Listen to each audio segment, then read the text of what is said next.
गणानां त्वा गणपतिगुं हवामहे कविं कवीनामुपमश्रवस्तमम् ज्येष्ठराजं ब्रह्मणां ब्रह्मणस्पत आनः शृण्वन्नोतिभिः सीदसादनम् प्रणो देवी सरस्वती वाजेभिर्वाजिनीवती धीनामवित्रयवतो गणेशाय नमः सरस्वत्यै नमः श्रीगुरुभ्यो नमः हरिः ओम। Bhagwan Sri Satya Sai Baba says, "This land of Bharat is the motherland for great people who acquired name and fame in different continents. This land of Bharat is the battlefield where the warriors of the foreign countries were driven out and freedom from foreign rule acquired. This land of Bharat has acquired great name and fame for erudite scholarship. This land of Bharat is a divine land which has produced great intellectuals in the fields of music, art, literature, and various sciences. Having been born in such a great land of Bharat, O students, the responsibility to protect the wealth of righteousness of this country is yours." Our speaker for today is the devoted messenger of Bhagwan, like Lord Hanuman, who carried the Sanjeevani mountain to Lord Rama. In almighty service, Shri Sanjeev Kumar, IAS. Shri Sanjeev Kumar hails from Munger, the state of Bihar. He completed his schooling from Shri Satya Sai Vidyapeeth, Shri Shalam in Kerala, and graduated as an electrical engineer from NIT Silchar, Assam. He then took a step briefly into the corporate world by joining Wipro Technologies at Bangalore, and with Swami's blessings soon moved to Delhi to prepare for civil services in 2008. Shri Sanjeev Kumar qualified for the Indian Railway Traffic Services IRTS in 2010. Driven by his passion and commitment for excellence, he took another attempt at civil services that following year, with physics and public administration being his subjects. Shri Sanjeev Kumar set the stage to inspire many in our country by securing an All India rank of 58 to become an IAS, and proudly designated at Bihar his home cadre. He then trained as an assistant collector in Nalanda district. Shri Sanjeev Kumar's first independent posting as SDM, Sub-Divisional Magistrate, was in the district of Sitamarhi, the birthplace of goddess Sita. His next posting was as a DDC, Deputy Development Commissioner and Chief Executive Officer, Jilla Parishad at Gaya. With his unparalleled commitment and dedicated service during his positions held all along, Shri Sanjeev Kumar received prestigious opportunities to host our Honorable PM Shri Narendra Modi, the then Honorable Governor, our now President Shri Ram Nath Kovind, Honorable PM of Thailand, Honorable President of Philippines, and His Holiness Dalai Lama on different occasions at Gaya when he served as a Deputy Development Commissioner. His next posting was as a collector and district magistrate of Bhojpur district. An inspiring leader that he is, his growth has been on an upward trajectory that positively impacted many lives when Shri Sanjeev Kumar was posted as a director at the Science and Technology Department in the government of Bihar in June 2019 to lead and oversee technical education in 38 government engineering colleges and 44 polytechnic colleges. During the first wave of COVID-19, Shri Sanjeev Kumar was also given an additional charge of holding the position of Joint Health Secretary. Currently, he is the Director of Technical Education and holds an additional charge of additional secretary at the Department of Planning in the government of Bihar. On the personal front, he has an older brother who is an inspector in the government of Bihar and a humble Seva Dal in the Sri Satya Sai Seva organizations. Both his parents were teachers. Sri Sanjeev Kumar has special interests in Ayurveda, homeopathy, astrology, and also defense technology of India. Brothers and sisters, put your hands together for Sri Sanjeev Kumar, IAS.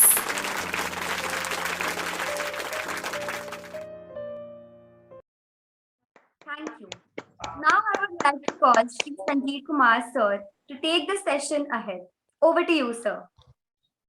Sai Ram, Brother Gopi, Sagarika, and all the esteemed members who have joined this conversation. It's a pleasure for me to be able to talk to all of you on this particular occasion. And I'm really hopeful that I'll be able to deliver something which will be of interest to you. So my lecture, basically here, I would like to share first my personal experience, how I came in the fold of Swami, then some of my administrative experience, how you can take up the challenges of administration. I'll share some of my experiences. Maybe it will be very amusing to you, maybe it will be useful. I don't know how it is going to turn up, but still I would like to take questions after that. I would really invite questions, all kind of questions on national matter, political matter, spiritual matter, any kind of questions. It's welcome from all of you. I would really like to interact and would really like to take, I would like to give answers for the questions posed by you. Hopefully, I'll not bore you. I've not prepared it systematically, a kind of, I don't have any presentation. I'll just share my experiences. Shall I start? Should I start? Absolutely. Go ahead, sir. All yours. Okay, great. Thank you so much. So first of all, I would like to say how I came in fold of Swami. I always studied in schools, boarding schools. I've always, from the beginning, I was in boarding school. So I was in a place called Devghar. Devghar, it's a very famous place, one of the Jyotirling of Lord Shiva. There till 9th standard I studied. When I was in 9th standard and I came home, one of the friends of my father, he came to my home and I was present there, and he told ki there is somebody called Satya Sai Baba, and he had cured a heart patient by performing operation using a lotus flower. And this story I came to know later when I was going through Satyam Shivam Sundaram, and also by Howard Murphy, there is book Man of Miracles. So later this got verified that what he was telling is true. But when I heard this particular story, I was very, it was such a weird feeling. How can this be? Even though I was very young, I was just in, I think either 8th or 9th, I'm not very sure. How can it be that somebody can perform an operation using a lotus flower? And I found it to be very like fake. I thought it is very fake, never knowing that I myself will be going to that particular thing which I am hearing. So next year in 9th itself, my father decided, I think he convinced him that you can send your children to the school of Satya Sai Baba. So my father, being from lower middle class family only, he decided to send me to this particular school where charge was not very high, and it was an English medium school. That time English medium school in Bihar was a rarity. So my father, rather than being fascinated, he is sending me to Satya Sai Baba, he sent me on this pretext that his children will get admission into an English medium school. So he sent me there. When I went there, there was regular bhajan, all those things which happens in a Sai school. There were regular bhajans in morning, Suprabhatam. Then there was Nagar Sankirtam also, where we used to go around the schools and used to perform bhajan. Sometimes we used to go for seva outside the villages also, perform some Sai seva. Then during this period only, I think you must be aware, that time Arvind Balasubramaniam, he was in Radio Sai also for a brief moment. Right now he is not there. He was also there. He was there till 10th standard. So I went there I took admission there in 10th standard. And he was also there. He used to tell me stories of Swami. And what happens in those kind of school like Sri Sailam Kerala, Satya Sai Vidyapit, those students who don't get admission maybe in Puttaparthi, or maybe there are few Sai devotees, their wards are not get, they take their children to those schools in Kerala. So there will be few devotees and few non-devotees also. There are so many who are not serious devotees, or like who don't know much about Sai Baba, but out of hearing, like in my case, their parents sent them to such schools. So when I went there, I was fascinated by the story which Arvind used to tell me. And he told me about several experiences, what happened with him, what happened when tsunami came, how Swami protected one of his friends and one of his family members. So I used to think how this can happen. And then I got little interested also, okay, let me inquire what is all this about.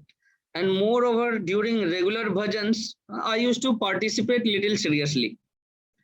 Because I thought what to do, but that bhajan is continuing, and when you go and attend a bhajan, it is always nice. So I was little serious and in all this. So one day during bhajan itself, I had closed my eyes and I had a doubt. In my place also, even my father, he is devoted to a particular guru. Even I have got chance to meet him when I was young. And he's really he's one of the kind who is great. Who attend Samadhi in, I think in somewhere in 95 or something like that. So I had got chance to go visit him. So in my mind during bhajan, I thought, what is difference between the guru of my father and Swami? Why everybody calls Swami Bhagwan Satya Sai Baba? Our guru, that Guru Maharaj, he never used to tell ki he is Bhagwan. But why Satya Sai Baba is, why everybody calls him Bhagwan? Why he declares himself to be Bhagwan? And what is the difference? Even that particular guru who is a God realized person, what is the difference? And I was thinking all this. And how can I say that Satya Sai Baba is a Bhagwan? He is a God avatar. So this question arose in my mind. And you won't believe the questions, these questions are going through my mind. The next bhajan, suddenly it was the time for the next bhajan. And next bhajan which happened was Brahma, the wordings I'll tell you, all of you must have heard this bhajan. Brahmand Nayaka Baba, Parti Purishwar Baba. Shirdi Parti tumne banai, Ayodhya Nagri tumne banai, Chand Tare tumne banaye, Nadiyan Parvat tumne banaye. I think this is the wording of the bhajan. So my question gets immediately answered ki I am the same who has made all this, who has made Chand Tare, and who has made Ayodhya, who established Dwarika, who has made rivers, who has made mountains. So this was the first experience where your question gets answered immediately. So first thing is, he listens to all your questions, all the questions posed by you. And he answers the question. You have to be patient. I never will to be patient or something like that, but it got immediately answered. So you can say, okay, it was at the instant the same bhajan came. But again, it is up to you how you take it. And then when he gives you experience, it is not just one experience. It is a series of experience where he proves to you what he is. So this was the first experience, and I got really enchanted by what happened to me. I shared this experience with some of my friends. Then I took to library of the school, and whenever I used to go to library, I used to read whatever Satya Sai literature was there. So many books I went through, Satyam Shivam Sundaram by Man of Miracles, then some Malaysian experience by Jagdishan, and there are so many such books. I cannot mention all those books. I think I read around 20-25 books of different kind of experiences. But still, it takes time for your devotion to become pakka. And he supports you till the moment your devotion becomes pakka. And maybe he will test you after your devotion becomes pakka, and he will test you severely. And he will test you not for the reason that whether you succeed or you fail. He will test you only to ensure for yourself whether it has become pakka or not. So I'll tell you, like he'll test what is your level of faith, how far you have gone. Then the same year, next year, there was some allegation against our Swami. And that allegations were very powerful, and it was all around media. I think all of you might have heard, because most of you are grown up, have seen the profile. Many of you have done PG, some of you, very few are students still, but most of you are pretty developed in your career. So that allegations were so powerful, and if your devotion is kacha, your mind wavers actually. And it was throughout media that Swami is like some of the old devotees of Baba. They were with Swami, and the allegation was of Swami was with them, and they did some kind of sexual harassment allegation. And being kacha in the mind, even though he has given you so many experiences, you can waver actually. And suddenly all my devotions which was growing. I'm telling you this experience because many of you must have gone through this, or you may have several doubts. So how you can strengthen your devotion, I'm telling you, there may be different testing points. The allegations may be so powerful, the negative Shakti can be so powerful, it can drive you out of your path. And the next day, all those things I had learned, the devotions I had developed, it started shattering. I started thinking, am I going the wrong way? Where I have gone? Is it this kind of allegation? There was never such an allegation on Guru of my father.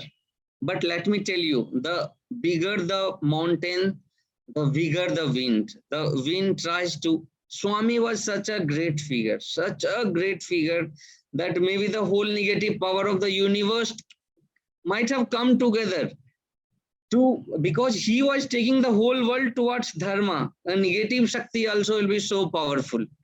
Then this, I'm telling, my faith getting shattered, but the compassionate Lord at that point of time, the hostel where I was staying, the whole 2 days I was very disturbed. I'm not able to think whether I took the wrong way, whether I'm being led into wrong path.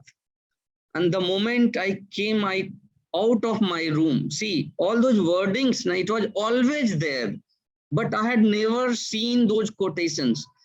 Actually, we used to take round of that particular frame where during Nagar Sankirtan, and the moment I got up in the morning, my mind exactly goes to the quotation. The quotation is the Baba, our Swami, has given this quotation for the followers of Muslim religion, Islam religion. And the word is something like this. I have forgotten the exact word, but the wording is like this, because be like the moon which is fixed in the star. If you remember the symbol of Islam, it is a star fixed in a moon, that crescent moon. So he has explained it at various moments of time. What does this mean? What does this symbol mean? The greatest meaning of this symbol is be the star is fixed in that crescent. So be like that star which is fixed in that moon and never wavers from there. So he describes about the faith. So your faith was wavering, and he answered the questions about faith. This was the second experience, where again he brought you to the position where you can again take shelter to the faith which he has generated. So this was second experience when he helped you. He helped your wavering mind. He don't waver from your faith. There can be many negative shaktis, negative power, which may try to deprive you of your faith, but you have to be fixed in the faith. And that time I remember Swami had even announced after a few days, because the relation between Swami and the devotees between you and yourself. There is nobody else. There is no intermediaries. I am not there. It is between you and Swami. Nobody else can come. It is so close. It is closer than anything else, let me tell you. And it is, you come to Swami not just by hearing about him, because he calls you. He wanted me to go to Kerala and study in Sri Sathya Sai Vidyapith. That's why he sent somebody who was telling stories about him, and that time I was present and I got to hear something. So during this next phase, then again one day I got dream of Shirdi Sai Baba, and Shirdi Sai Baba came into my dream, and I asked him, Swami, Baba, from where I have come? And he says, you have come from God. Then I ask him, from where God has come? And then he disappears. Then in the morning, I tell my father, that time I had come to home. I tell my father, I got such a dream, and I asked Baba ki where God has come from. Then he disappeared. Then he told ki God is Ajanma, the one who doesn't take birth. He's always there. So irrespective of time, the birth happens when time happens. So time and space is his creation.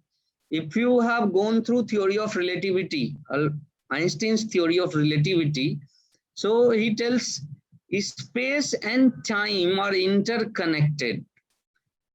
So time originates from state, from space. Space and time, it can again take a dimension, like dimension is length, breadth, height. So suppose there is one object which can be given a shape.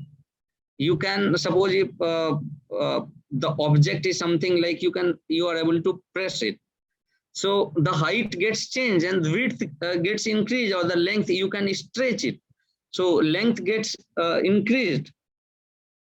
So similarly, there is a connection between time and space. Space and time is interconnected in the same way. If you study Albert Einstein's theory of relativity, many of you might be physics student also. And God is beyond even time and space. So he is creator of time and space. Then this was one of the experience of Shirdi Sai Baba. Then after that, slowly the faith also started getting strengthened. The next step was I got a dream. At that time I was in school itself. So next day we were to go to Puttaparthi for we used to go from our school during birthday, Swami's birthday, Shivratri, and many other festivals. Onam, we used to go for Swami's darshan. So I think that was an Onam festival, and before departing, I got a dream. I'm washing Swami's feet with water, and this was the dream. And the next day, It was not Onam, it was some other festival. Next day, and moreover, one more episode had happened. That time I was in 11th standard. One episode was one of our batchmate. He was from Nepal, and he was a school leader. No, we were in 12th, just entered into 12th, and the moment you go into somebody is made a school leader. So he was a school leader. And something happened. We had just come after at 11th standard. We had joined there, and one episode happened where one of junior, I think 10th standard student, he was randomly he was chided for something. He was scolded by one of the senior, and there was confusion. And the allegation was that he was ragged.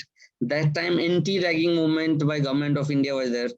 So actually such things called ragging doesn't happen in Swami's school. But mountain was made out of a mole. That it was that kind of thing. And he was removed from the post of a school leader. Now that person, he was a very pious friend, and he was removed from a school leader. He was punished heavily, and now he was devastated. His mental condition was very bad. And after that, we went for Swami's the darshan. And I told the night before we seemed to depart, I got that dream that I'm washing Swami's feet. And what happened when we were sitting there, Swami told ki Swami will come especially for us, for Sri Sailam student.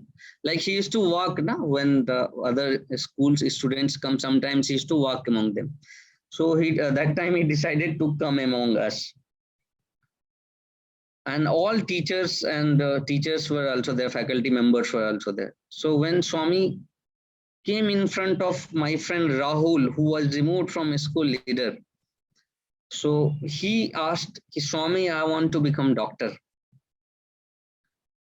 And many other students, they were asking also, what I'll do. Should I, to somebody, Swami suggested you should take admission in MBA. To somebody, he suggested you should take admission here in Puttaparthi, and all those things, different doubts and different questions were answered. So when Swami came in front of him, he told Swami, I want to become doctor. Swami told something, he did not answer that time much. He told, oh, doctor, something like that. Again, the next row he came, and I was sitting there in the next row, and Swami came in front of me. So here, why I would like to share both the experiences, how he solves questions simultaneously. He answers many devotees simultaneously, and I am telling you this experience precisely for the same reason. So when he came in front of me, again, Rahul from that side, he told Swami, I want to become doctor. He really wanted to become doctor, and we used to hear from him very frequently, I want to become doctor. Then Swami got agitated in a way, something like that. Oh, doctor, doctor, you are telling again and again. Then he created a ring for him. And that was an emerald actually. So he gave that ring to him, and he asked Swami which finger. When he showed little finger you wear, he wore. And at the same time, when he was standing in front of me, his leg, when I touched his feet, his leg moved in such a way that he gave me a signal that he has moved his leg inside. Only I can understand that experience, nobody else can. So he moved his leg. And immediately what reminded of me was that yesterday's dream, that I am washing his feet. So his experience are so subtle, that yesterday he gave me a dream that I am washing his feet, and today when he is standing in front of me, he is moving his feet to remind me of the experience, to remind me of the dream, that he gave you that dream. And at the same time, he is answering the questions of another devotee, like for whom he is creating ring. And at the same time, he is answering the faculties, ki what punishment you give to this devotee of me is wrong, that he did not deserve such a high punishment. So at the same time, he answered so many other questions also. So this was one of the experience. So he protects his devotees, he answers the question. This was another experience. Then I wrote the entrance examination from Kerala only. I got into engineering, I got into NIT Silchar, I moved there. I completed one more episode happened that is too personal, but I would like to just give an experience that he touched my heart. It was like palpitating like anything. Suppose you run, you experience that kind of thing. So the moment he touched, he was standing in front of me, and the moment he touched it, it became quiet. So again, reminding me that everything in the world obeys him. Let it be your body organ also, it obeys him. Let it be any matter of the world. So when suppose you are running around, that time you can experience your heartbeat. It becomes so fast. And when he is standing in front of you, that times it is much more. And the moment it got touched by his finger, it became quiet in a way, top with a sound. It is stopped in a way. And then he created Vibhuti for me. So this was another experience. Everything in the world obeys him. Then another was, I got into Wipro Technology. I came from the college. I was in Bangalore. There I used to visit Swami very frequently.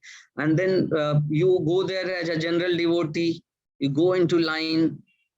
You wait for him to come. It was so pleasing. It was so nice to wait for him, to have his darshan. And that time, actually, what used to happen is Swami used to come out very rarely. Swami was not keeping well. He used to come in his car, and he used not open the gate of his car also. So the devotee, that if some of you might be there that time, you must have experienced this. And that time I was planning that I'll leave Wipro and I'll go to Delhi for the preparation of civil services. Then the moment was coming very near when I was planning to leave. Swami was not even taking my letter. I used to go every Saturday, Sunday. My Saturday, Sunday used to be there in Puttaparthi. So that day I was very dejected. Should I leave? Because it is a risk you take when you go for preparation of civil service. You don't know whether you will get selected or not. You don't know what is going to happen. I have seen many students, those have been very bright, but unfortunately they have not cleared the exam. They are very bright in their IIT, in their engineering, but finally they have not cleared. And moreover, there are so many other services. IS is one of them. IS, then there is IPS, then in Indian Foreign Service, where when you become too senior, you become ambassador. And then there is IRS, Indian Revenue Service, where you become income tax officers, very senior income tax officers. Then there is railway, you become very senior railway officers, management of railway board and all those things. There is audit and account service. There you become controller and auditor general also, if you happen to enter into civil service at very young age. There is always a chance, and there are so many other services. Custom service, custom revenue services, only there are two services. One is custom and excise, another is income tax, and few other services also. Obviously, the first choice for everybody is IAS. Generally, I have seen into 90% of the cases, IAS.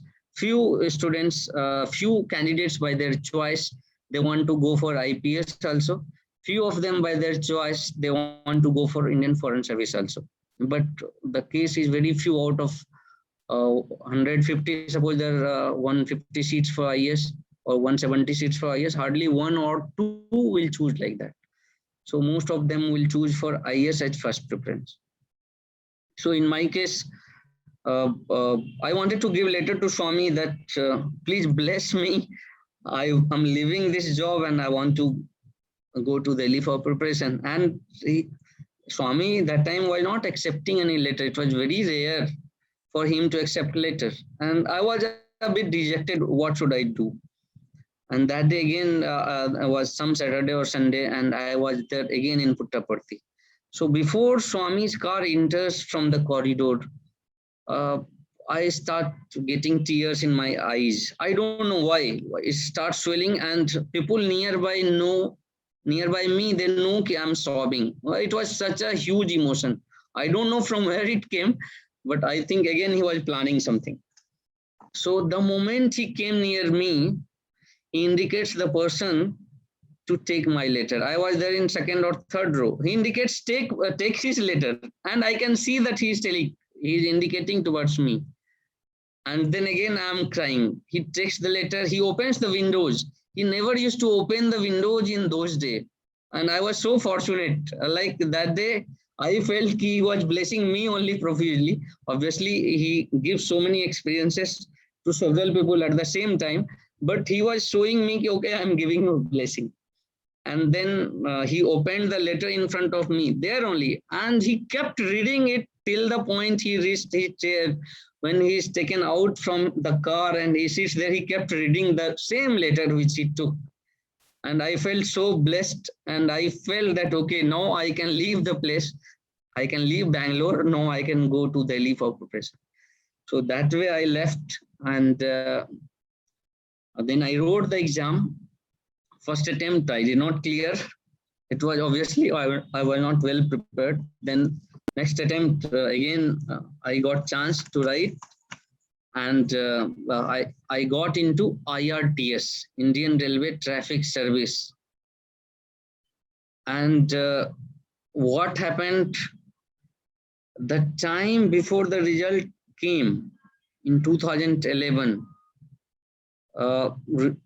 Swami left his body 1 or 2 months before the result came.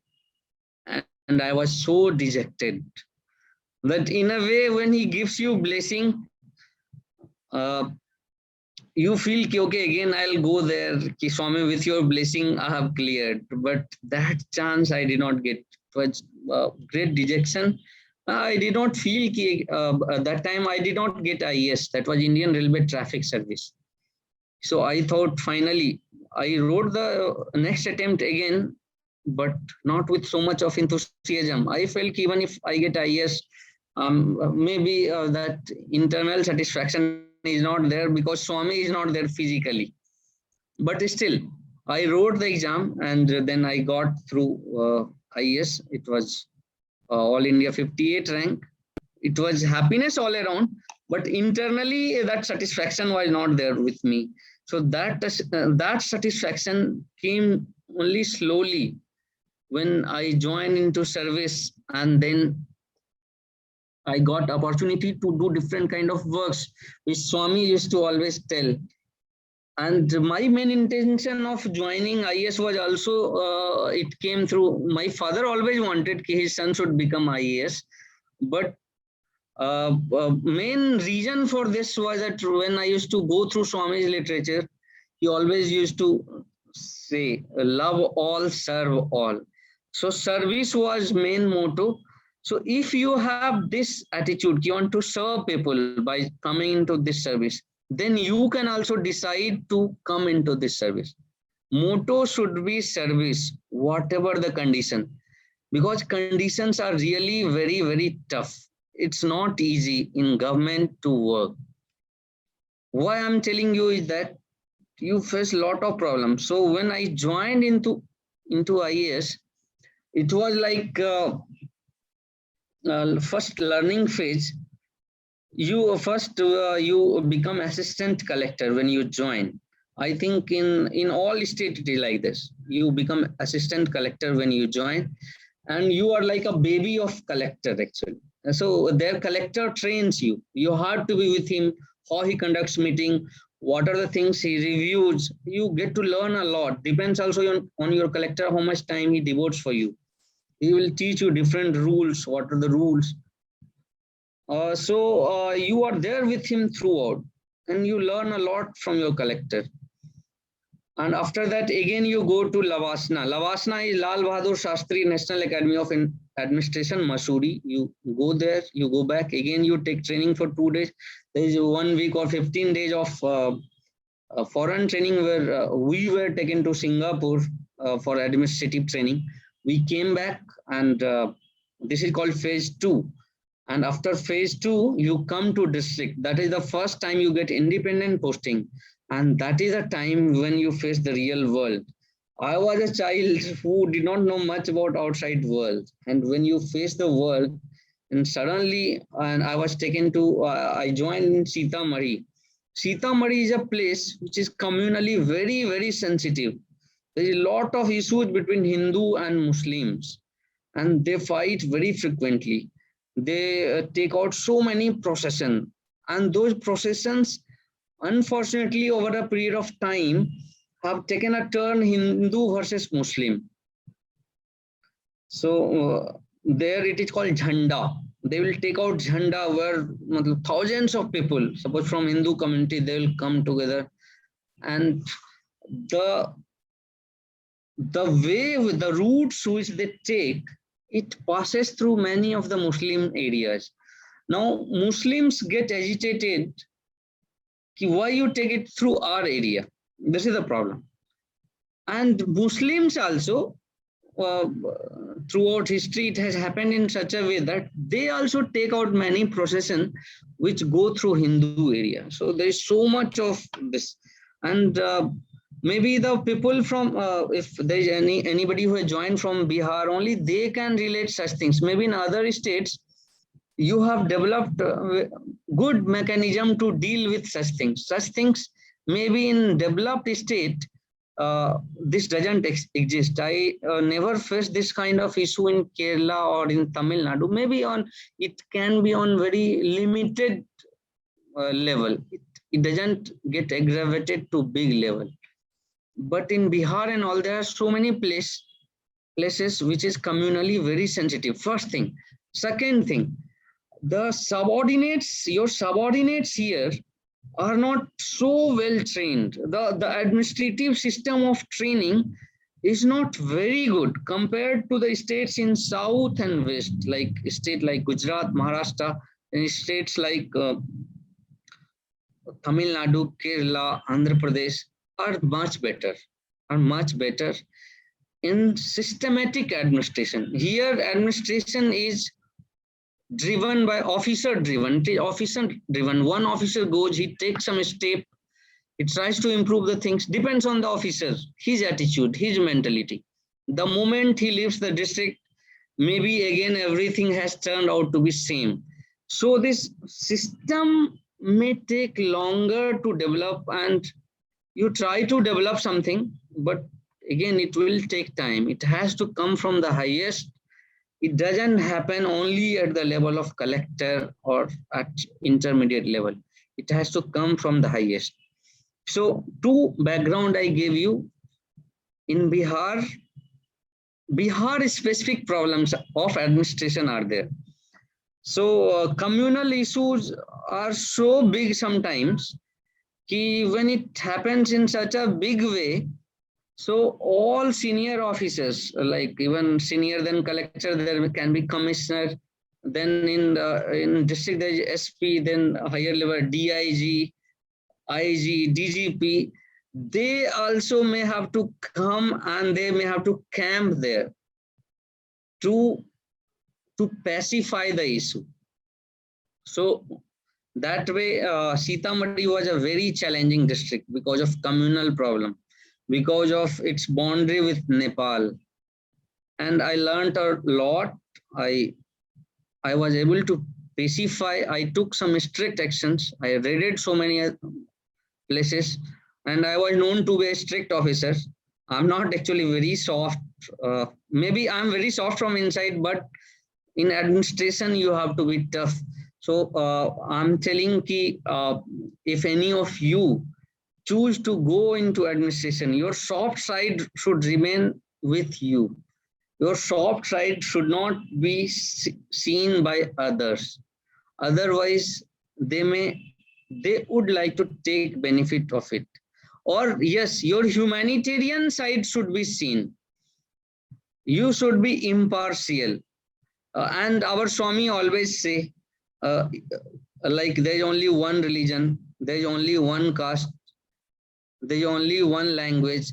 So all those things you use in your administration actually. When you are impartial, when you have love for everybody, even love for animal also should be there. Love for every being should be there. So if you have developed this inherently, if you have all these things, so you are on a better spiritual path, let me tell you. And still, if you have not developed, then consciously we have to develop this tendency to love everybody.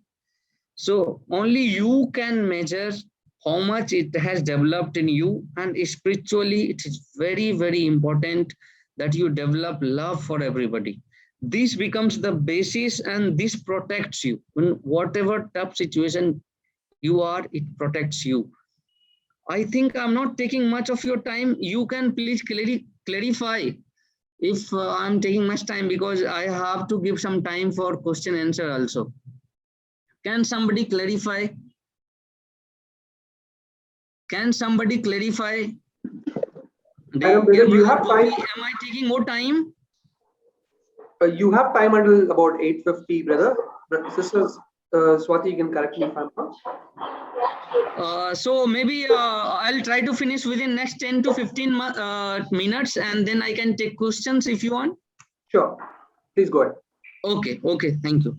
So just because I want to share the experience of administration only because some of you may like to take the leadership role.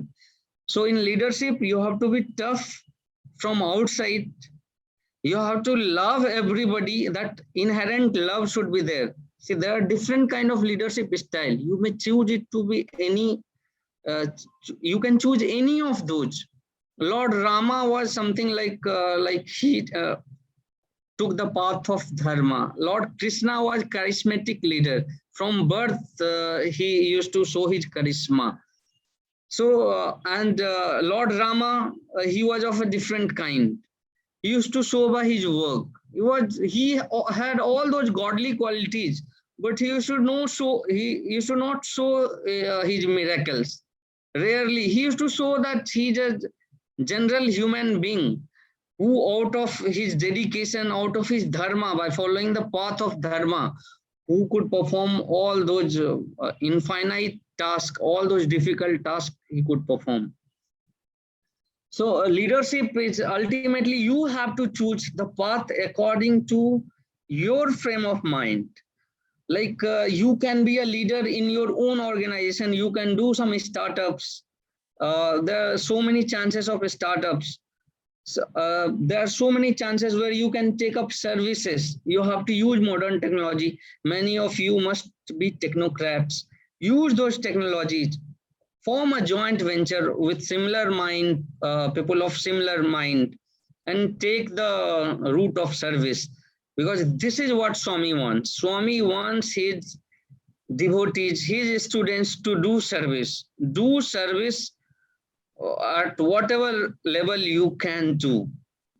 Then I'll share some of the experience where you have to take a stand. So I was DDC in Gaya, and Sagarika has already shared with you many experiences.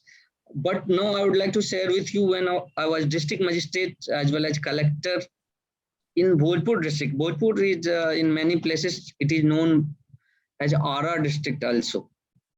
So Bhojpur district, I was district magistrate, and just one example I'll give. And there was a case where there was a pressure by some minister for some favor. So what I would say, forget about me. The Mr. X is a collector and Mr. Y is a health minister. So I will talk in this term. So when you are district magistrate, you oversee also the health of the place.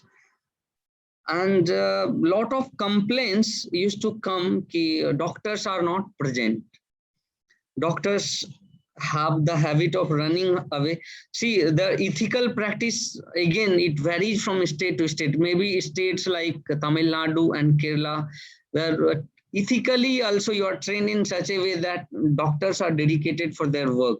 Unfortunately, in my district, it was missing. All the pressure, DM, district magistrate had to take all the pressure.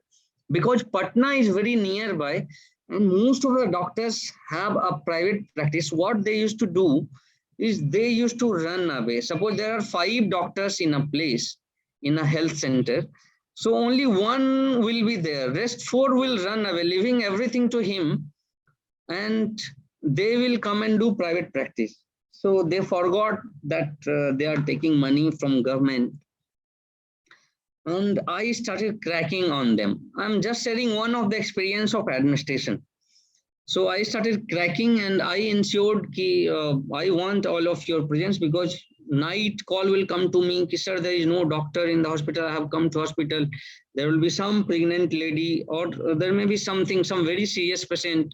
There is nobody to perform operation or something like that. Because they used to leave it to one doctor, that doctor gets exhausted because of the number of patients he has to deal with. And the internal mechanism, it can be like, it can be, okay, the person who is there, he gets some money from other doctors, and so he conducts the business of other doctors. So forget that I am district magistrate, Mr. X is collector and Mr. Y is some minister. And that time, there was some facility of ultrasound or something like that, which was not running in the district hospital. And there was some circular by which some particular person was favored. And because there are so many ultrasound in a district hospital, what happens, the person who gets it, like suppose he performs thousands of ultrasounds. Suppose in a day 500 ultrasound happens, for example. So every ultrasound he saves around 50 rupees. If the fixed charge is 100 rupees, the government price is 100. Government gives price to the for each ultrasound, government pays 100 rupees, but the cost, actual cost is very less compared to that. So there are so many vendors who would like to take that, and the rate fixed, they would like to take it even at the lower cost. So, but there was the intervention by this particular minister Y. It was given to a particular party who used to give him money from the beginning for different services. He used to perform, that vendor used to perform that food services, cleaning services, and it's huge amount of money. And what I did, I came to know about this, and I kept a check, no, it should not happen. And I got a call, Mr. X as a collector, he got a call from Mr. Y as minister, you should not disturb this. And Mr. X told, I will go through this way because this is the norms and you are higher ups. I would like to pass this order that it should be a fair and transparent process, and whoever quotes lower should get it. And he was vehemently opposed to it. And he told something like, Aham government, you are talking to government, and you should understand whom you are talking to. And I took my stand. I started an inquiry. Not I, Mr. X started an inquiry, and Mr. Y was very much very angry with the decision of Mr. X. And this was one episode. And then again, because I was cracking on doctors that time because they were not present, and I started biometric system of attendance, then again they disturb. Some chingam will be put on the biometric system, then obviously it gets disturbed. Then that time this video conferencing method was not very well known, but there was one agency here to whom I connected, and I established one video conferencing system in each PHC, each physical health center, physical, one PHC is there available in every block. So if I want, I can see who are the doctors present there and who are not.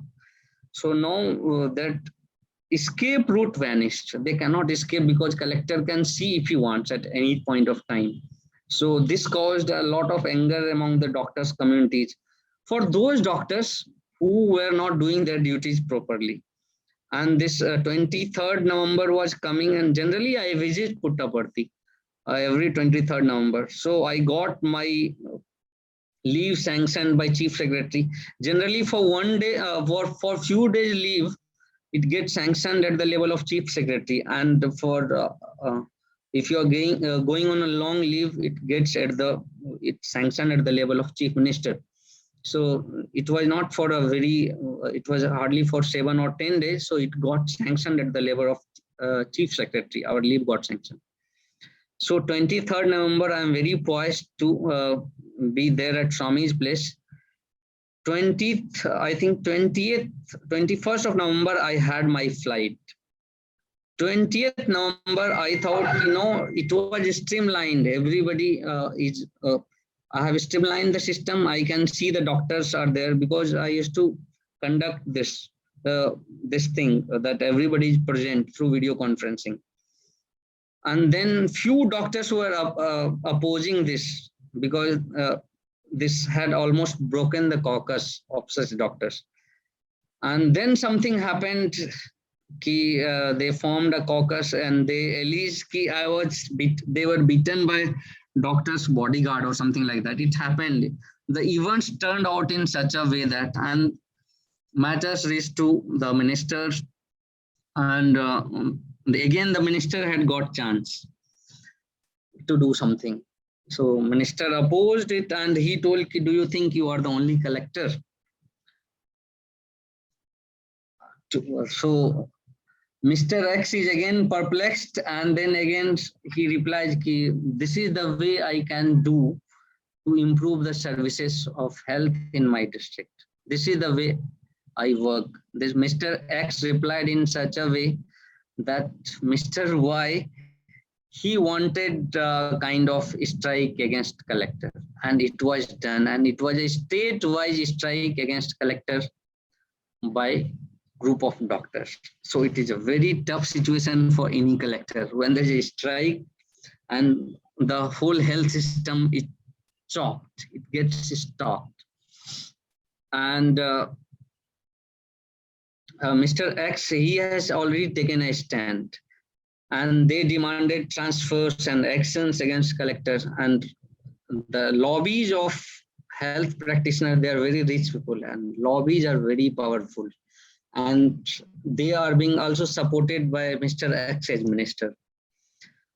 And but the Mr. X doesn't get transferred. And fortunately for Mr. X, what happens is that there is a lot of public support the way he has worked, and then the public support starts pouring in favor of collector, and Mr. Y has to take a back stand, and strike gets overturned, the system continues, doctors have to attend, and you can understand the predicament of Mr. X, who is collector. The whole state is against him, and the whole state health system is disturbed. No politician will support you. When such a, they would like to transfer you, they would like to take action against you. But nothing happens to Mr. X.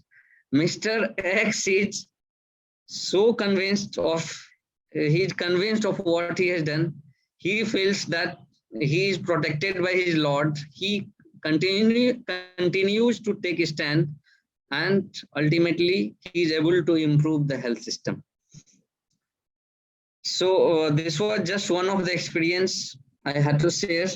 I would like to take questions. I finished within the given time to me. I would like to take questions now. Thank you so much for the patient hearing. I gave some experience of administration, some of my personal experience of Swami. I hope you are not bored. Even if you are bored, please excuse me for that. Thank you so much. Sai Ram. Perfect. Sai, can you take it forward now? Yeah, sure. Sairam, it was a lovely experience to hear you, Sri Sanjeev Kumar. So I'll request the participants to raise their hand. Yeah, I think Brother Nisha, yeah, Nishant Kumar. Please unmute yourself and please ask your question. Sairam, sir. Sairam. Sir, I am Nishant. I am from Bihar. Okay. So yeah, Samastipur. And Oh, great. yeah, so my childhood dream was to become an IAS officer. And I wanted to work especially on health and education, because I thought like these are the building blocks for any society to be developed. Then suddenly, circumstances changes. I got admission into PhD from IIT Madras. So I just recently completed my PhD from IIT Madras. So now, since in this coronavirus pandemic, I applied so many places. I didn't get a job. I mean, and my childhood dream was to become an IAS officer. And I asked the same question to, in the this NLP to another IAS officer, that what was your condition when you were in job, and then you quit and then become an IAS officer. You choose to become an IAS officer. Yours was also in the same situation, right? When you were in Bangalore, you were in a job, then you quit, and then you tried for civil services. So what motivates you at that moment? I mean, is there any something that motivates you, and then you thought, no, although all the financial condition or whatever the whatever would be the problems, I'll handle it, but I have to become an IAS officer. Okay. First thing is, my parents also wanted me to become IAS officer, but that was his wish. But I got convinced when I went to Swami's school, that when he used to say ki, service is bigger thing. When you can do service, you purify yourself.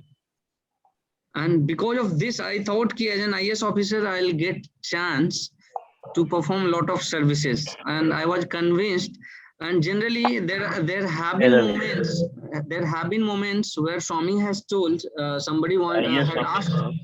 Yeah, there have been such situation where somebody wanted to become an IAS officer, and Swami has told, not IAS, you turn your way to Sai. Not IAS, go for SAI. There have been such circumstances. In my case, it was different. Swami never said no to me. In a way, I gave many letters where I had written all these things, and he accepted many of such letters. So I was in a way convinced that Swami is giving me signals to go for it. This was the first motivation. Otherwise, there can be n number of ways to serve people, to serve society, and all ways are equally good. Whether you become an IAS officer, you don't become an IAS officer, it's immaterial. What is important is that you choose the way of Swami. You trade Swami's path in whatever field you choose. That trading the path shown by Swami is very important. Now, suppose if regarding me, when I worked for Wipro Technology, I had earned some money. For few days, for near about 1 year, I could sustain myself with that money. But then again, I was helped by my father. So let me be very correct, very transparent in this. I was helped by my father financially. And reason is very clear. I have already told the mainly I wanted to do service, and whatever job I do, it should be service oriented. And I thought this was a perfect job to fulfill what Swami has told. And really, I'm very happy and very satisfied with the job. And really, if anybody is really motivated by service, I will say that IAS is the best job, because the kind of chance you get to serve, you will not get into any other job. Really, I'm telling you, your knowledge level increases. It can increase in any other field also. And you can serve in any other field also. You can serve by becoming doctors. Even Swami has told the job of a doctor is the best job, because so if you are a doctor, obviously you are doing a lot of service. You should do those service with the conviction that Swami is always watching what you do. With that conviction you do, that it will always be fruitful. Regarding Nishant, whatever you have asked, I would say if you want, you can always try. Even if you have done PhD, you can still try if you have years left, because there is certain age limit. Because you have done PhD, you must have crossed certain age limit. So if you have chances left, you can pray to Swami internally and you can go ahead. And regarding, there were many job openings in Bihar also recently, because I am Director Technical Education. Around jobs for around 2,000 lecturers for post of assistant professor in different branches had already come out. So I don't know whether you are aware of this or not. Around 2,000 to 3,000 jobs of lecturer and assistant professors were available. So if you had filled up that form, this job opportunity could be there. But right now already exams are going on for this. Maybe if there is still vacancies remain, again we'll send requisition to Bihar Public Service Commission, BPSC it is called. By the department will send it, and again this job opportunities may come. Anybody else? I hope I have answered you. Yes, sir. Actually, I am thinking that Swami is trying to answer you through your mouth. I mean, I'm getting goosebumps actually. Yeah, I have filled that form, BS USC. I have filled that form also, but still it's like, yeah, they have not notified for the interview. Thank you, Sairam. Thanks a lot. I got satisfactory answers, Sairam. Okay. Anybody else? Yeah, Sairam. There are a lot of questions waiting there. Yeah, a lot of questions. Yeah, Sure. Sister Anjali from Gujarat. Can you please unmute yourself and ask your question? Yes, Sairam sir. Sairam. We have learned so many things through your experiences. It was wonderful, and I want to ask that यानी ऐसे सुना है कि अगर ईमानदार है and पायस है तो ये फील्ड में रहना मतलब डिफिकल्ट है, सिविल सर्विसेज या पुलिस में या पॉलिटिक्स में. So and sometimes when we are choosing to be humble, but at times the criminals के सामने या कई बार ऐसे होता है कि we need to be so rude or through anger it comes out. तो वो time पे यानी how we can like be humble and also at the same time we should handle these things and. Okay. Thank you, Anjali.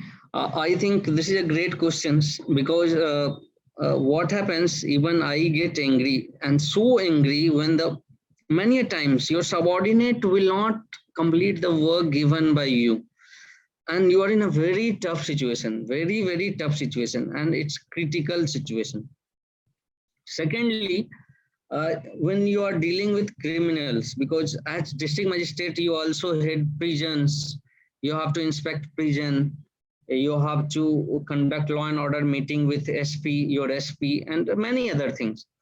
So there, as district magistrate, you give signals, because you are not God, you don't know who is doing at what level. I'll just give one example. Actually there is a lot of corruption, actually it is there. Your job as district magistrate is to give maximum benefit to maximum number of people.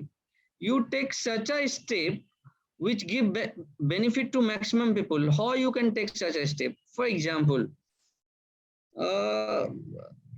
you should let the district know that you are a strict officer. You should let the district know that you are an honest officer. You should let the district know that you will not tolerate any nonsense. All these are necessary to become a successful administrator. Suppose I am honest, but I don't let it be known to the public. Why I am telling it is important is this. if I don't let it be known to the public that I'm strict and I'm honest, there are so many vultures who will make use of this, and they will cheat people. Ki, I'll get your work done from collector. I know him personally. And if you give me this much of money, I'll get your work done. So all these things are happening in your name. So first thing when you go to district is to give a very strong signal that you are not going to leave anybody who is on such a path. You give a very strong signal. This collector is very, very strict and he will not leave anybody. If anybody takes such a path, he will be immediately, he will be harmed. FIR may be lost, departmental proceedings may be started, his salary may be stopped. I have cut salary of many people. I know they have that criminal mind. And I have done even this. I have called police on one side and I have called this particular one on one side and still I have told, take him to jail immediately. I have done even this.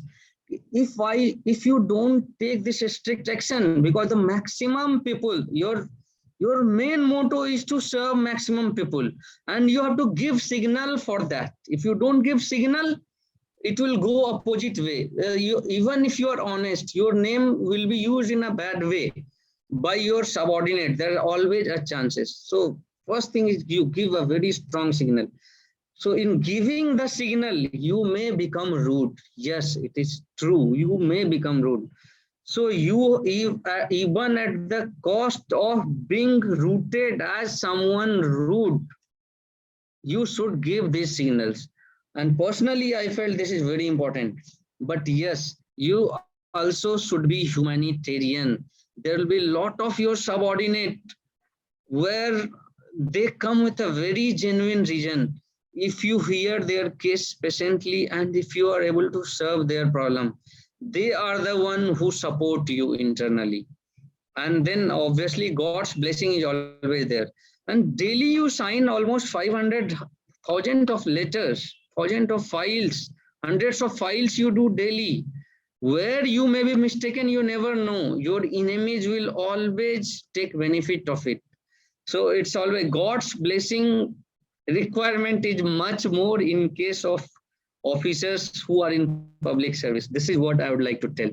And then again, even if you can become rude, but even at the cost of becoming rude, if you show your humanitarian side, people ultimately will come to know the person who is here is a good officer. He doesn't have very bad intention. And then at times when you solve their personal problems, they will actually support you. This is my answer to you. Thank you. Thank you so much, Sairam. Brother Ashish from Bihar, can you please unmute yourself? Sairam sir, my name is Ashish. I am from Bihar. Yes, Ashish. And my maternal hometown is Sitamarhi, sir. Oh, great. And presently I am working with the Prime Minister of India in Prime Minister Office as Revenue Intelligence Officer. Oh, great, great. Sir, my straight question to you is, how can we minimize the interference of politicians in our job responsibility? Okay. Okay, great. So most of the questions are from administrative side. I thought I'll get some spiritual questions also. Okay, I'll answer this. You don't need sir, to minimize. I am an IRS officer, sir. Oh, great, Ashish. Great to know you. Which batch you are?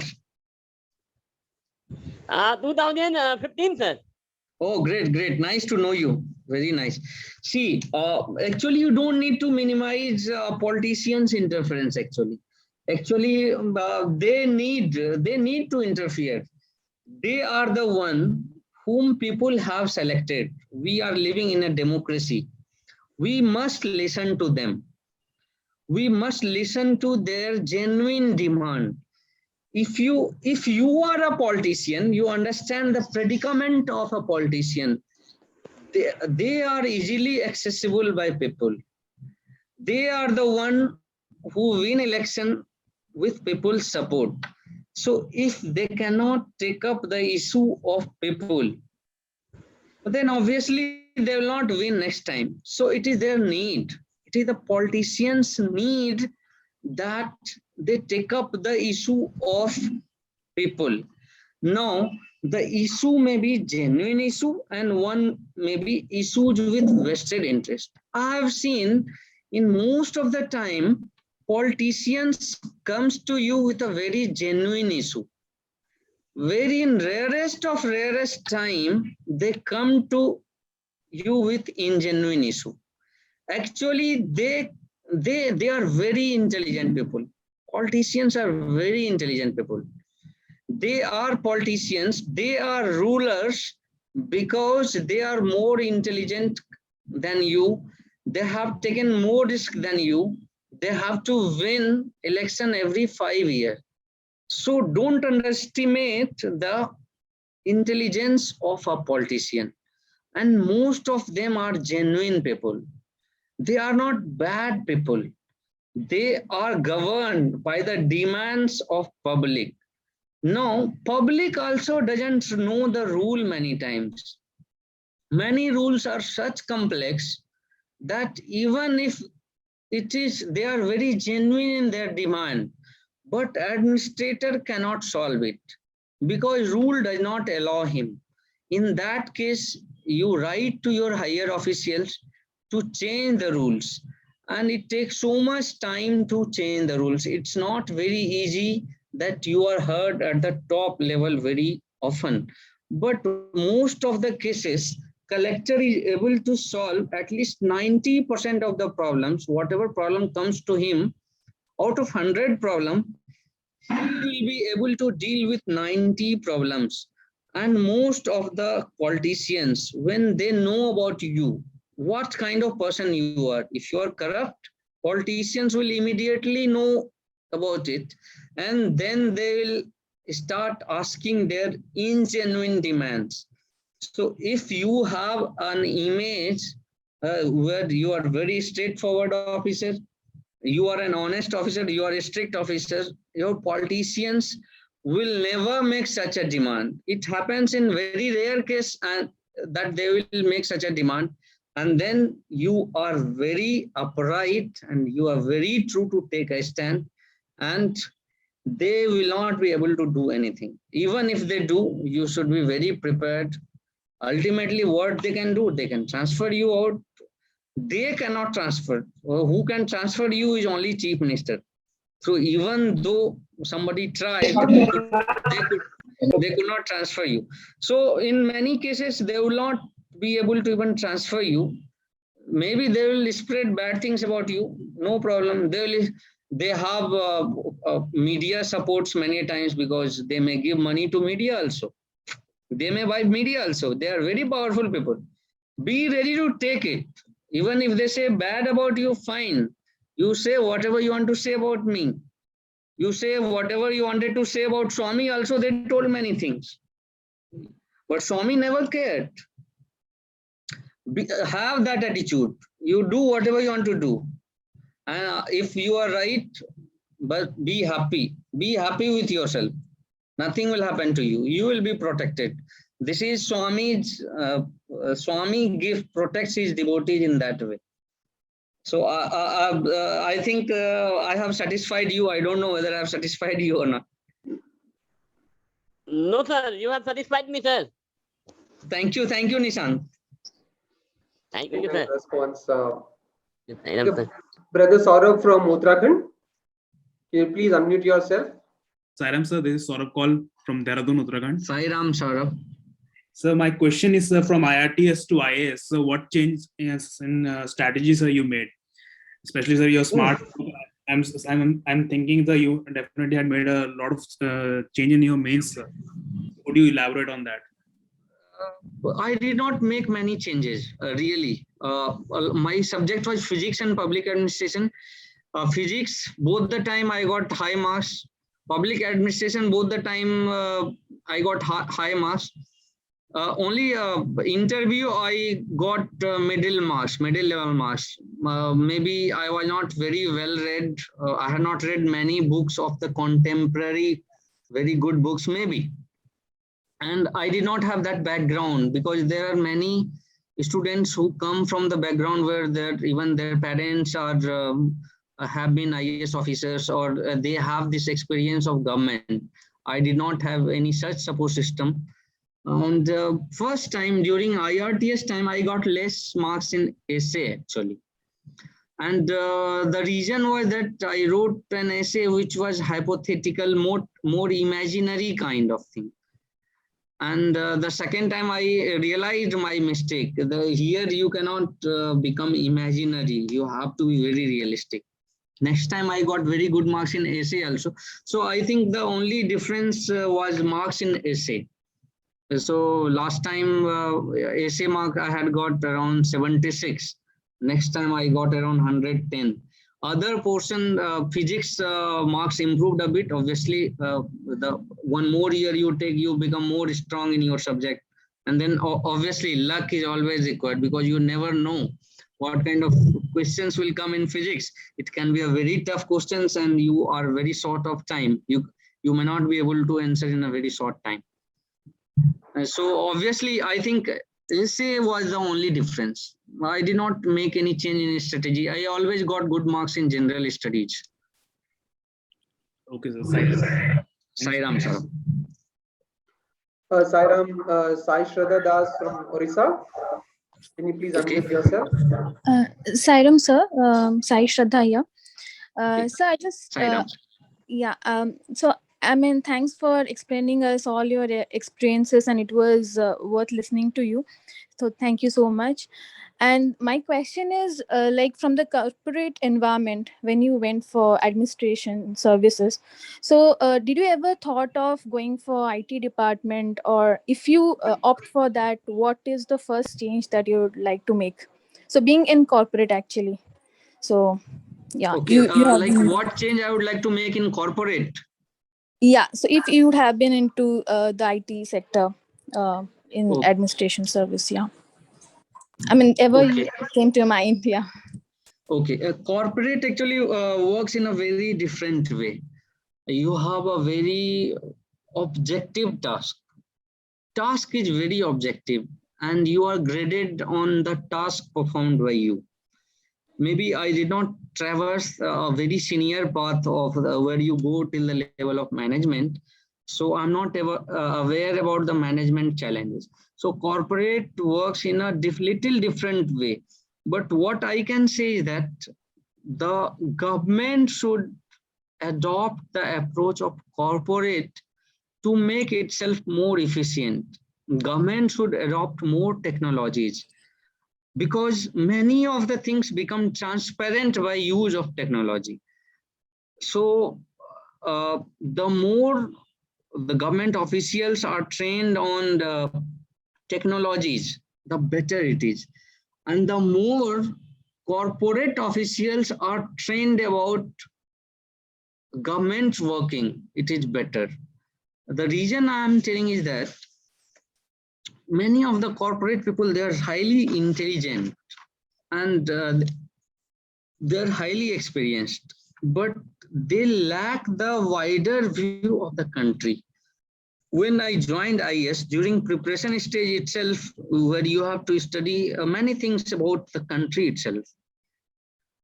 So when you study a lot of things about the country, you get to know what is happening in the country, what is happening at the front of foreign affairs, what relation India is maintaining with foreign countries, what are different groups like Association of Southeast Asian Countries, G7 countries, then your association with SAARC countries, where you have to change your, what field you are lacking in, how you can grow your manufacturing sector. If you see, every economy, it traverses a path. Every country you see, it traverses three paths. First is primary sector. Primary sector is like your agriculture, animal husbandry, and all those things. You get your earning by this. Second is manufacturing sector. You get, the country starts its earning by investing more into manufacturing. Most of your people are employed in manufacturing. And third is tertiary sector. Tertiary sector is something like you go into services, software services. different financial services, SAP services, and other things, so many other businesses. So if you take, for example, Singapore, or if you take, for example, China is into a stage where it is into middle level manufacturing, and it is taking steps into services. If you take Singapore and US, they have moved from the stage of manufacturing. They had a lot of manufacturing. They moved from manufacturing. Now manufacturing is being closed, and they are more into services, financial services, software service, high-end services, the high engineering services. They are in those kind of services. So India, what has happened, unfortunately, is that we have missed the manufacturing services. And now through Make in India, we are taking steps. So I hope within next 5 years, India also must have moved into such a step that it becomes a manufacturing destination. And India's services sector is always better. People here are very well trained. Again, I forgot to mention this. In the beginning itself, you have told we belong to this land, Bharat. Everybody who has taken birth here is so much capable, really so much capable. You go to US, you'll see a lot of Indian scientists, a lot of Indian people are required everywhere. Indian doctors, Indian nurses. Why they are so well trained? Why wherever they go, they are able to influence people. They are able to charm people by their culture. We have such a rich culture, such a rich music, such a rich heritage. There is no other country in the world who has such a potential. If India becomes the center stage of the world, then only it will do better for the world. We are a great country. We have been ravaged. We have got limitation only because our economy has not progressed. Because we have poverty with us, our true potential have not come out. The moment we are able to drive this poverty away, we will come to our true potential. And when we come to our true potential, we will be center stage of the world. Wait for another maximum 5 to 10 years, and we are going to see that change. I'm very sure of that. Wait for another 5 years, I'm saying, and we will be able to see the change. The moment money starts coming, people also have become corrupt many places, and we have lost the things. We are basically Hanuman, really, let me tell you. Indians are Hanuman who have forgotten our strength. The moment we achieve our true potential, we will be center stage of the world. All those world universal things, UN, Security Councils, all those maybe in coming times, it will station itself in India. It is going to be the center stage. So be very firm in your views that you are born in India. There is nobody having talent as such talents as Indians are having. Whichever field you take, you excel in those fields, provided you get the opportunity. So it's a matter of opportunity, and I'm sure things are going to change very fast with Swami's blessings. This is my prayer also and my wish also, and I'm quite hopeful that it will happen. Like very truly said. About a week back, even India moved to the second position in the manufacturing index across the entire world. Very correct. Yeah. No, the kind of steps we are taking, we are going to move into that, and it is important for us that we employ maximum of our people in manufacturing sectors, and we train our people to go into manufacturing sectors. The training of people is also required, because outsiders, many companies, they are not getting the required skill sets which they require.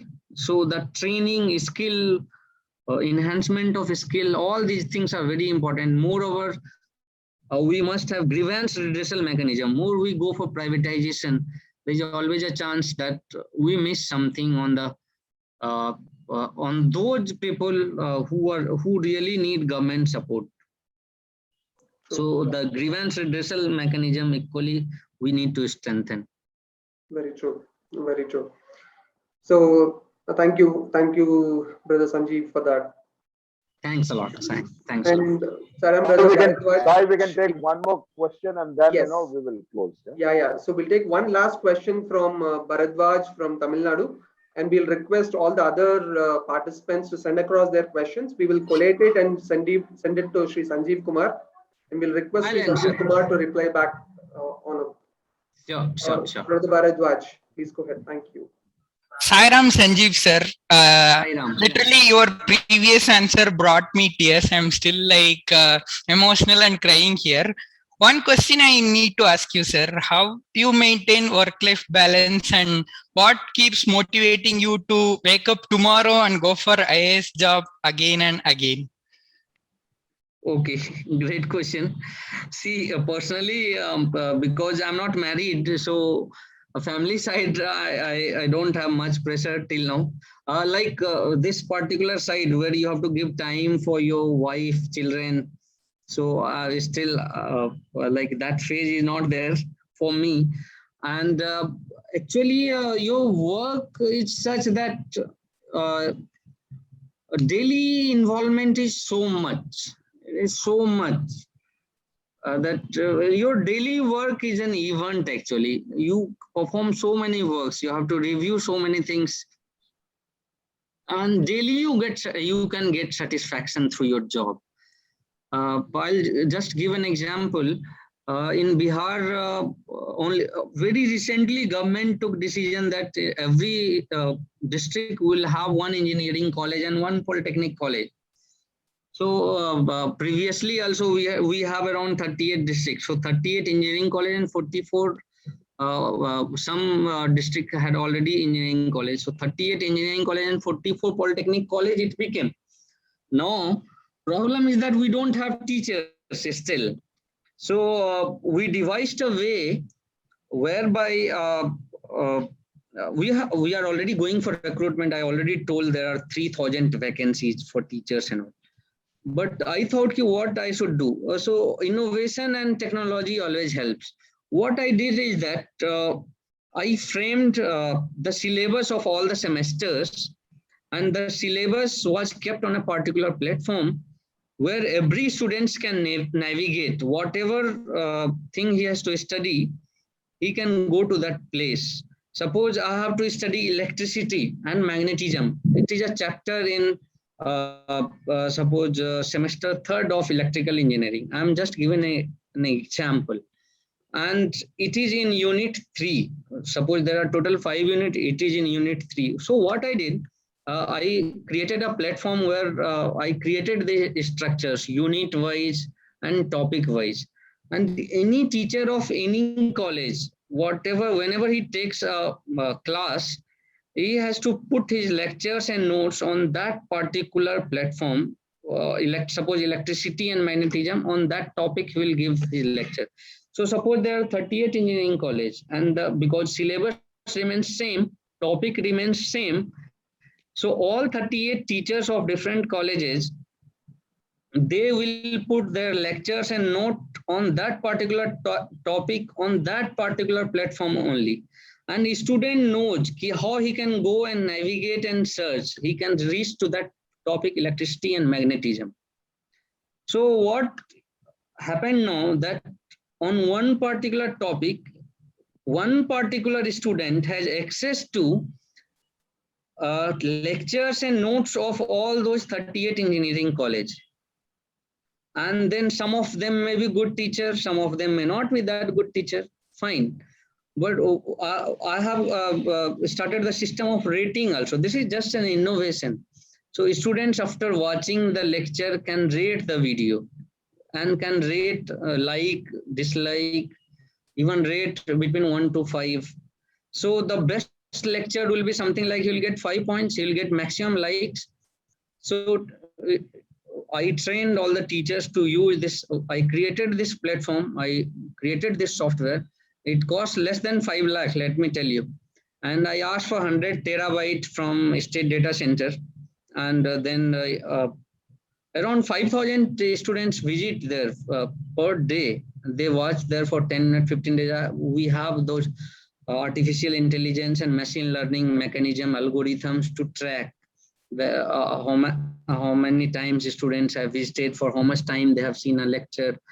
And no, even though for every college doesn't have good teacher, but still they can access the lectures of good teachers. This was an innovation. So basically, always you have to innovate within the limited resources. What you can do, you have to take a call. And I think in administration, you have enough strength to take a call and to benefit the people. It works that way only. It always depends on how much you are motivated. Your motivation works. Then again, Swami always guides. His guidance and his love is always there. I'll tell you, a few days before, for last 12, 13 years, I was not getting any dreams of Swami. And suddenly what has happened last 2 or 3 months, I have started again getting so many dreams. So he is boss, we are his servant. So let him decide what he decides for you. Excellent, sir. Yes. Thank you. Thank you. So very nice, brother. Thank you for the wonderful message. We will collate all of the rest of the questions and send them across to you. We'll kindly request you to answer them so that we can share them with the participants. Sure. And may I request Sister Aradhana to deliver the vote of thanks. Thank you, brother. Am I audible? Yes, you are. Okay.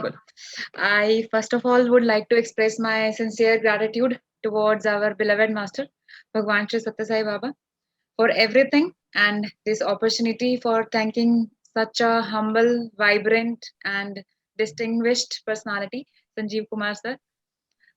Sir, our whole Satsangatve Nisangatvam and NLP team is eternally grateful to you for being with us on such a short notice and sharing valuable and incredible experiences with Swami, with all of us about your schooling, becoming an IS and working as an IS, and predominantly your experiences with all the experiences with Bhagwan. We all have wavering mind, and your reminder in today's session, I'm sure, must be a guideline from Swami for all of us to have an unwavering faith in him. We all had some questions in mind, and through you, most of us might have got answers of our questions or our doubts. Sir, you are truly an inspiration for all of us, as becoming an IS is really a big deal. But holding on to Swami and his teachings, being an IS is commendable, since we all know how challenging it is, especially in today's world. Surely, sir, your pieces of advice would be helpful for all those who would be looking forward to joining civil services. Thank you. Thank you so much, sir. And now I would like to thank our Satsangatve Nisangatvam team for their efforts towards an incredibly beautiful introduction video of sir. I also would like to appreciate Sister Sagrika for introducing sir in an absolutely incredible manner. And I would like to thank Gopi Krishna uncle for giving me that opportunity once again. Now I would request our revered convener of SNLP, Dr. Gopi Krishna Padatala, to say a few words. Uncle.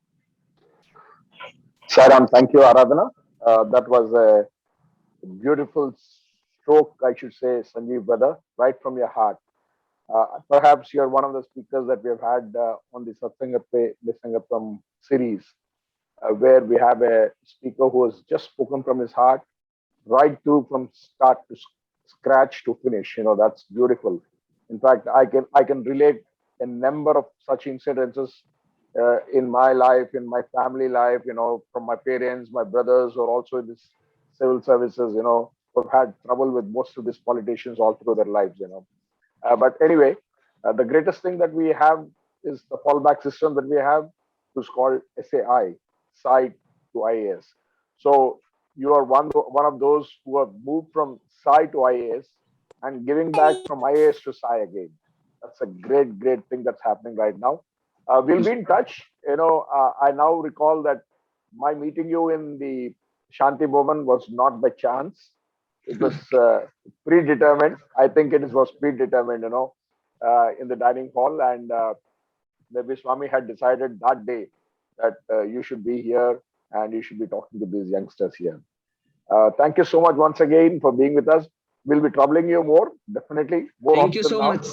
Thank you so much. And it was very beautiful to interact with all of you. And I'll cherish this moment. Yes. And it's always, we get a lot of energy when we are with Swami's people, Swami's devotees. And really, I'm so happy. Right. We also have Mr. Chatterjee here, the state president of Bihar of the Sri Sathya Sai Seva Organizations. Mr. Chatterjee is right here on camera. I think you can see him there. Mr. Chatterjee, you want to say something? You have a young IAS officer sitting there in the capital there. I think we lost him, Mr. Chatterjee. I will ask him. Yeah, I think I will ask him to reach out to you. Maybe, anytime. Sure. He could always get in touch with you and. Sure. He can send a message to me because sometimes so many calls come from unknown people because my number has got widely publicized. Right. So if anybody wants to talk, he can just send a message. Then I'll call back even if I don't pick the call. Beautiful. And the last part of it was, the new innovative program that you have actually launched for the engineering colleges. Maybe you should think about it and scale it up to the national level because a lot of states have this problem. Good teachers, non-performing teachers are huge. Suppose, this database is accessible to the entire engineering community across the country. I think, Bihar and under your leadership will be a flagship program for the state of Bihar. It's just an idea that I wanted to throw out. Great. We'll see this. Thank you so much. And I now request Chinmay, who is doing the Varun, will have the Shanti Mantra. Sukhino bhavantu samastalokaah sukhino bhavantu samastalokaah sukhino bhavantu. Om